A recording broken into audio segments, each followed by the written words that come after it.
deal with this? Any idea?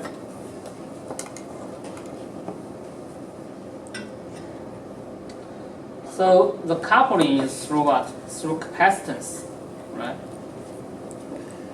So you look at the cell to cell. Okay, this is one floating gate. This is another floating gate. And what you have in between is this interpoling dielectric, IPD. And then you have the common VLAN, this control gate. So then the coupling is through here, from this floating gate to this floating gate. So you want to reduce the coupling, okay? Of course, one simple way is to reduce the height of this floating gate. So you have less overlap area between those two faces. So you can reduce the height of this floating gate, basically thickness of this polysilicon floating gate to here. And eventually, you can do this planar control gate. So then floating gate is here. And then you can minimize the coupling. But there's one drawback here. Because remember the alpha CG, that is the coupling ratio from your control gate to the floating gate. You need this shape, right, to wrap around the floating gate. Your control gate is like wrapping around the floating gate. So you have this alpha CG ratio. That means when you apply 20 volts, like most of the 20 volts apply to your floating gate. And if you reduce that, then the coupling from the control gate to floating gate will also reduce. The alpha CG ratio will decrease. So you have this trade-off. Of course, the coupling is through the capacitance, so you want to reduce the capacitance. And again, if you recall the capacitance, epsilon times area divided by thickness. And right now, because of scaling, the thickness is decreasing. So you can do the other trick here, right? This is the equation for capacitance. And this T is the thickness of that, basically the 2D feature is scaling. So C is increasing. And then you want to reduce C, reduce the height. Here is to reduce the overlapping area. So you reduce A. This is increasing due to the scaling anyway. You cannot do it. And then this one is to reduce the overlap height. And then the other one is reduce the epsilon of the material between the floating gates. And the lowest epsilon is air or vacuum. It's 1, right? So this is the same as the DRAM we talked about before. So the air gap is used in the advanced node here. So this is to have a void in this between the floating gates. Then you reduce the epsilon. So here are some data showing that if you use the air as the isolation, then the shift, VTH shift is minimized. And air gap has been adopted in the sub 20 nanometer node by the industry. Any questions here? So this is the cell-to-cell coupling, which is one of the most challenging problems for the 2D NAND scaling. And next, we are going to discuss the few electron problem. So we mentioned that we have maybe tens of electrons in the floating gate. So as you lose one electron due to, for example, thermal process, then your data VTH will shift a lot. That means the data retention will become very bad. And here, for example, if you have 1,000 electron in 90 nanometer node, you can have 6.5 years retention time. And when you reduce to 35 nanometer, you only have like 200 electron. retention time reduced to like 3.3 years. So this is not good. Okay.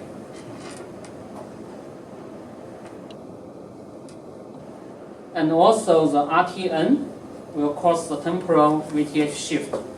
If you recall what is RTN before, we talked about the VTH shift due to the random telegraph noise.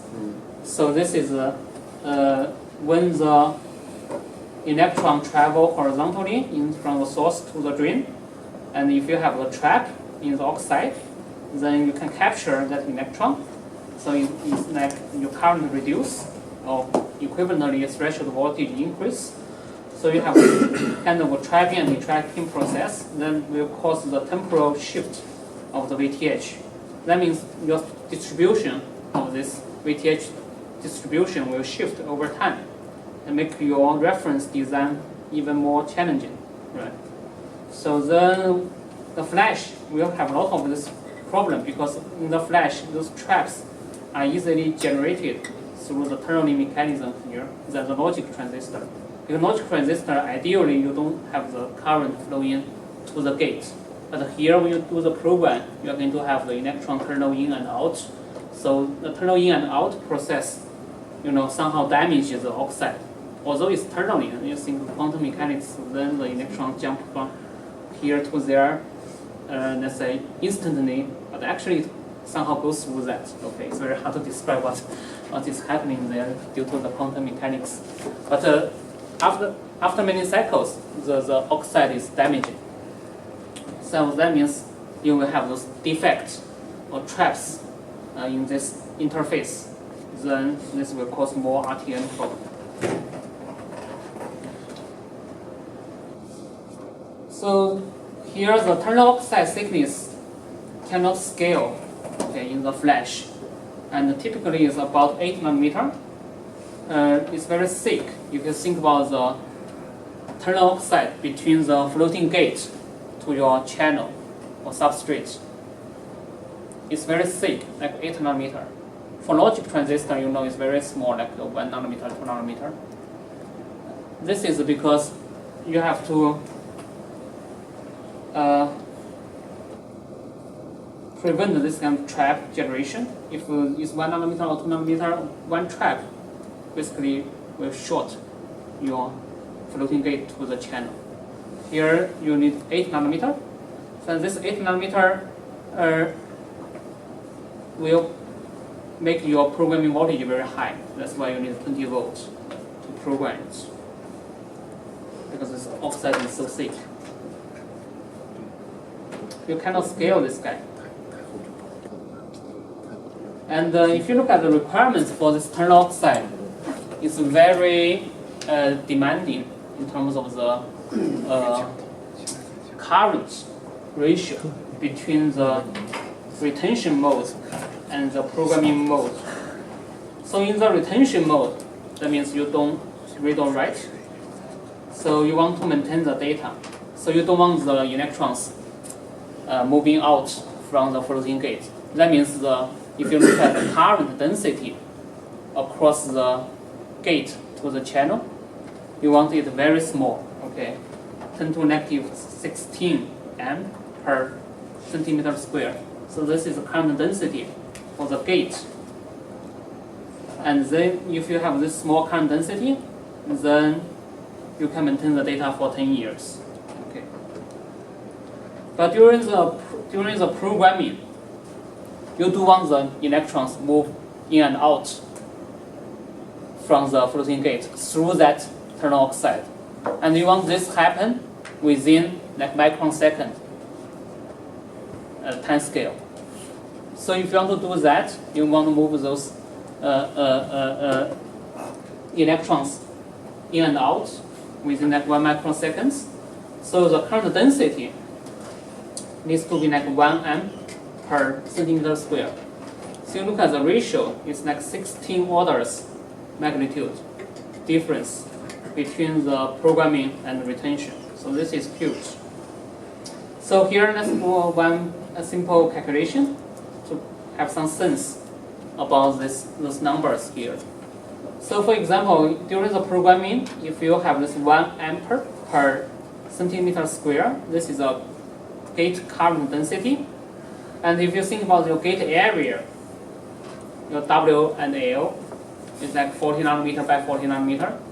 So the gate area will be W times L is 40 nanometer square.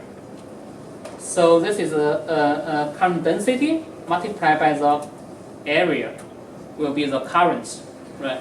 And the current multiplied by this time scale. Current times time is what? Charge, right? Charge. So you do this calculation, okay? So you will do this calculation, and then you get the charge, and then you divide by the unit charge quantity here. You know, one electron carrying is 1.6 times 10 to negative 19 coulomb, and this is constant. So you do this, then you get the 100 electrons. So that means if you pass the current, this current density through this W and L of the gate area for 1 microsecond, you are going to move 100 electron. Okay, this is how we estimate those numbers here. So this means the ternal oxide need to satisfy a very nonlinear IV characteristic. Because during the programming, you are going to apply 20 volts. And here, during the retention, you are applying like 0 volts. So you change the gate voltage from 0 volt to 20 volts. You are going to change the current by 16 orders of magnitude. So how can we achieve that? This is the question. So you only change 20 volts, but you need to increase current by 16 orders.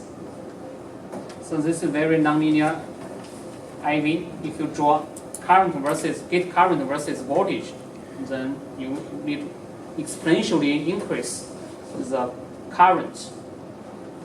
And there are some ideas. For example, this well-based barrier. So when you engineer the ternal oxide, this is what you can do. Okay. So in total, this is the ternal oxide. That 8 nanometer ternal oxide. You can divide into 3 layers with different band gap of the oxide, and with this kind of H-shaped barrier.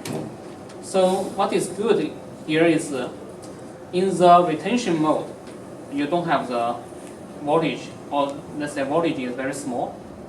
So then the electrons will see 3 layers in the tunneling distance, right? You will see 3 layers. So the tunneling distance will be at this 8 nanometer. So it's very thick. So the current is very small. But when you do the programming, you apply like a voltage, gate voltage, to bend down the band. You apply this 20 volt here. Then this band is bent like this. So the electrons will just see 1 layer, probably like 3 nanometer. Then this tunneling probability will increase or not. This is how you get that exponentially increased current. So this is the idea how to get that 10 to the power 16, let's say this 16 orders of magnitude difference in the current. You can engineer the barrier in this way. Okay, so I think time is up for today.